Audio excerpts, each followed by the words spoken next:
Hello everyone, welcome to our channel. Telugu రాష్ట్రాల్లో కురుస్తున్నటువంటి వర్షాలు, తక్కువగా వర్షాలు నమోదయ్యే జిల్లాలేంటి, ఏ జిల్లాలో వర్షాలు కురుస్తాయో తెలుసుకునే ముందు మీరు ఇంకా మన ఛానల్ కనుక సబ్స్క్రైబ్ చేయనట్లయితే వెంటనే సబ్స్క్రైబ్ చేసి పక్కనే ఉన్న బెల్ ఐకాన్ ని క్లిక్ చేసేయండి. ఇక లేట్ చేయకుండా వివరాల్లో కనుక వెళ్ళినట్లయితే తెలంగాణలో రానున్నటువంటి 24 గంటల్లో వర్షాలు కురుస్తాయని వాతావరణ కేంద్రం వెల్లడించింది. పలు చోట్ల ఇప్పటికే చిరుజల్లులు నమోదవుతున్నాయి.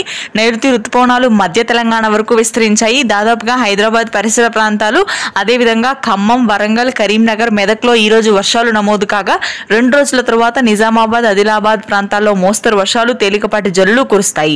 ఇకపోతే మనకి దిగువ తెలంగాణ జిల్లాలో మాత్రం కొంతమేర ఆకాశం మేఘావృతమే, వర్షాలు తగ్గుముఖం పడతాయి.